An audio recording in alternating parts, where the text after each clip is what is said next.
हमारी सरकार बुज़ुर्गों के लिए बहुत सोचती है और सपोर्ट करती है। और ये सपोर्ट दो तरीके से होता है, पैसा और सुकून। पहले बात करते हैं पैसे की।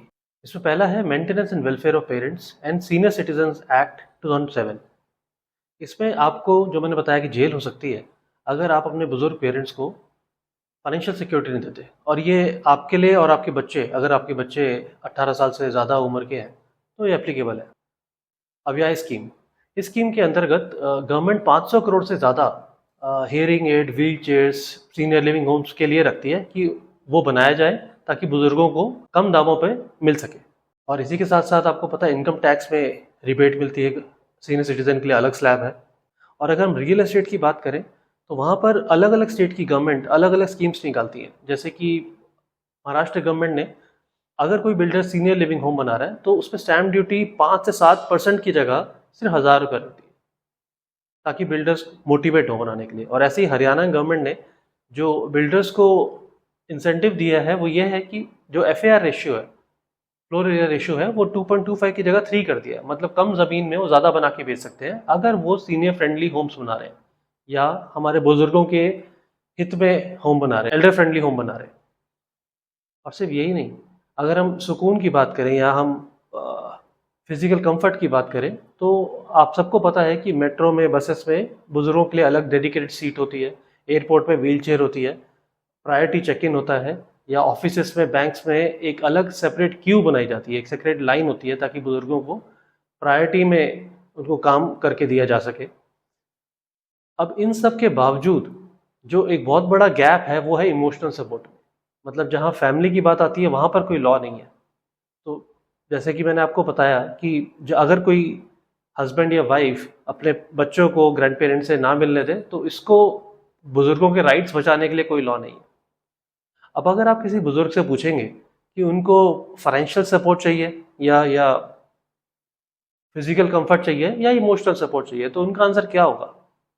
आप ऐसा समझिए कि हमारे बुजुर्गों को मेट्रो या बस में सीट नहीं चाहिए, रिजर्व सीट नहीं चाहिए, उनको अपने बच्चों और पोता पोती के दिल में जगह चाहिए। कभी आपने सोचा है कि हमारी सरकार बुजुर्गों के लिए इतनी सारी स्कीम्स लॉन्च क्यों करती है, इतना सपोर्ट के लिए क्यों बात करती है?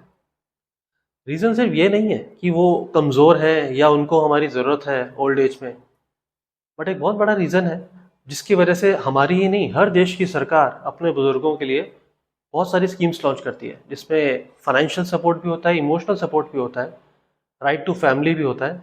अब सवाल ये है कि हमारे देश की सरकार ये सब करती क्यों है? एक रीज़न तो ये है कि बुज़ुर्ग, हो सकता है कि सरकार को लगता है कि कमज़ोर हैं और उनको इस उम्र में सपोर्ट की ज़रूरत है, और सरकार उनको फाइनेंशियल या फिज़िकल सपोर्ट देना चाहती है, लॉ के थ्रू इंसेंटिव देना चाहती है जिससे उनको आसानी हो। आज हमारा देश दुनिया की 5th लार्जेस्ट इकॉनमी है, और ये रैंकिंग ये ओवरनाइट हमें हासिल नहीं हुई है। हमारे देश के नागरिकों ने ओवर द ईयर्स, काफ़ी सालों में मेहनत करके इस लेवल तक हमारे देश को पहुंचाया है। आज अगर मैं मेहनत कर रहा हूँ या मेरी कंपनी सर्विस करके रेवेन्यू जनरेट कर रही है तो ये सब कंट्रीब्यूट करता है, छोटा छोटा लेवल करके ये सब GDP में कंट्रीब्यूट करता है। ऐसे ही जो हमारे बुजुर्ग हैं उन्होंने ओवर द ईयर्स अपनी पूरी ज़िंदगी में मेहनत करके थोड़ा थोड़ा कंट्रीब्यूशन दिया है हमारे देश के इकोनॉमी में। सो हमारे बुजुर्गों ने इतनी मेहनत करके हमारे देश को इस लेवल तक पहुंचा दिया है, तो एक बहुत बड़ा कर्ज है हमारे देश के ऊपर या गवर्नमेंट के ऊपर। और गवर्नमेंट इसलिए पॉलिसीज़ बनाती है फाइनेंशियली या उनके फिजिकल कंफर्ट के लिए, सो दैट उनको वापस ये कर्ज को हम वापस चुका सकें। ऐसे ही एक तीसरा एंगल भी है जो गवर्नमेंट को सोचना चाहिए, वो इमोशनल सपोर्ट का, जहाँ पर आई थिंक बहुत बड़ा गैप है या बहुत बड़ी नीड है बुजुर्गों की, तो वहाँ पर गवर्नमेंट को काम करना चाहिए और इमीडिएटली एक लॉ बनाना चाहिए। लेकिन यहाँ एक बात समझनी ज़रूरी है, हमारे बुज़ुर्गों ने, हमारे सीनियर्स ने सारी ज़िंदगी मेहनत करी है। उन्होंने खुद पैसा बनाया है, अपने फैमिली को सपोर्ट करा है, उनको अपने बच्चों को पैरों पे खड़ा करा है। वो सारी ज़िंदगी अगर मेहनत कर सकते हैं तो आगे भी वो अपने आप को संभाल सकते हैं। गवर्नमेंट फाइनेंशियल सपोर्ट दे रही है उनको, उनके कंफर्ट का ध्यान रख रही है, लॉ बना रही है, जो कि बहुत अच्छा है, इस पर ज़रूर उनकी हेल्प होगी।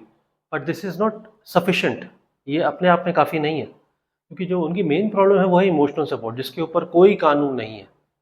सपोर्ट फ्रॉम द फैमिली, और खासकर जब डिवोर्स केसेस चलते हैं तब बुजुर्ग बिल्कुल अकेले रह जाते हैं। उनके पास कोई नहीं होता, कोई कानून नहीं है उनको बचाने के लिए, और बेटा बहू या बेटी और दामाद कोई भी उनको सपोर्ट नहीं कर पाता है। तो वहाँ पर एक बार गवर्नमेंट को और कोर्ट को सोचना चाहिए कि हमें we expect more from the government and the court. उनको और ज़्यादा कुछ कानून बनाने चाहिए, या जो एग्जिस्टिंग कानून है उनको सही तरीके से इंटरप्रेट करके बुज़ुर्गों को रिलीफ देना चाहिए। आप ऐसे सोचिए कि कस्टडी या विजिटेशन की बैटल में एक फादर को तो विजिटेशन राइट मिल जाते हैं, बट दादा दादी को फिर भी नहीं मिलते, वो सालों साल नहीं मिल पाते अपने बच्चों को। तो उस पर एक बार ध्यान देना चाहिए। अब आप देखिए कोर्ट्स में हो क्या रहा है। जो कोर्ट्स फैसला सुनाते हैं वो यूजुअली लॉ के ऊपर सुनाते हैं, और जो लॉ है जैसे कि Hindu minorities and guardianship act या फिर गार्डियंस एंड वार्ड्स एक्ट, ये दोनों ही लॉ बच्चे के हित में लिखे गए हैं, बच्चे के वेलफेयर में या बच्चे की तरफ से लिखे गए हैं कि बच्चे का नेचुरल गार्डियन कौन है, और बच्चे को एक्सेस मिलना चाहिए अपने पेरेंट्स को या नेचुरल गार्डियन को मिलने का। बट ग्रैंड पेरेंट्स के लिए कोई लॉ नहीं है, उनका कोई मेंशन ही नहीं है, क्योंकि वो नेचुरल गार्डियन नहीं है। डायरेक्ट नेचुरल गार्डियन पेरेंट्स होते हैं, मदर या फादर। तो अगर हम कोर्ट्स की बात करें, जो भी फैसला आता है चाइल्ड विजिटेशन के लिए या चाइल्ड कस्टडी के लिए, वो पेरेंट्स के लिए आता है, क्योंकि बच्चे के लिए नेचुरल गार्डियन पेरेंट्स हैं।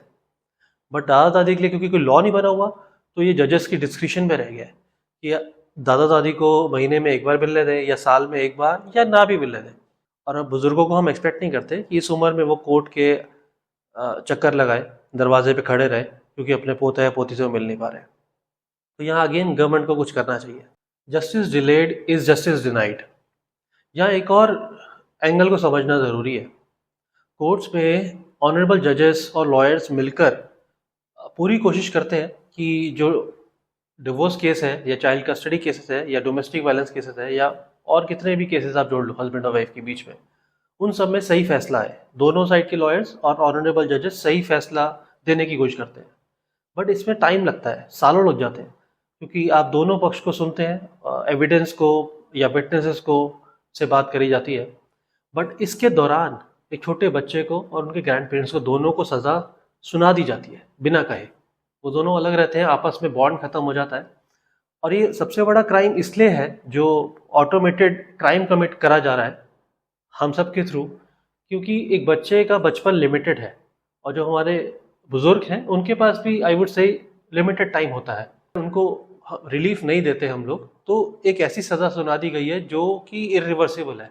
ऐसा नहीं हो सकता कि अगर मेरे घर चोरी हुई है तो अब किसी को भी उठा के जेल में डाल देंगे जब तक मेरा पैसा वापस नहीं आता या कोर्ट में फैसला नहीं होता कि असली गुनहगार कौन था। ये तरीका ठीक नहीं है। ऐसा हो सकता है कि एक औरत के साथ बुरा हुआ है, डोमेस्टिक वायलेंस हुआ है, तो बट उसका रिजल्ट आते आते आप किसी और को सज़ा नहीं दे सकते, ये ठीक नहीं है। और वो भी उन लोगों को, छोटे बच्चों को या उनके ग्रैंड पेरेंट्स को, जिनके पास, दोनों के पास, एक बच्चे के पास उसके बचपन का समय लिमिटेड है, और जो हमारे बुजुर्ग हैं उन्होंने पूरी ज़िंदगी बहुत फ़क्र से जी है, मेहनत करके जी है, और आखिरी के जो उनके साल है उस पर उनको पनिश कर रहे हैं, उनको सज़ा दे रहे हैं, वो भी ऐसी सज़ा अपनी फैमिली से दूर रखने की। तो इस पर कोर्ट्स को सोचना चाहिए कि कैसे रिलीफ दे सकते हैं। हमारे कोर्ट्स को ऑनरेबल कोर्ट्स कहते हैं, हमारे जजेस को योर ऑनर कहते हैं। एक टाइटल हम देते हैं ऑनर का, और वो इसलिए देते हैं क्योंकि उनके वजह से ही इस देश में कानून बना हुआ है या लॉ एंड ऑर्डर बना हुआ है। वो इंसाफ करते हैं, आम नागरिक को इंसाफ दिलाते हैं, इसलिए उनको हम योर ऑनर कहते हैं, ये टाइटल देते हैं। बट हमारे बुजुर्गों को, हमारे सीनियर्स को हम कोई टाइटल नहीं देते, बट हम फिर भी सब मिलकर उनको ऑनर कर सकते हैं, एक कानून बनाकर जिसमें डिवोर्स के दौरान उनके राइट को हम सिक्योर रख सकें।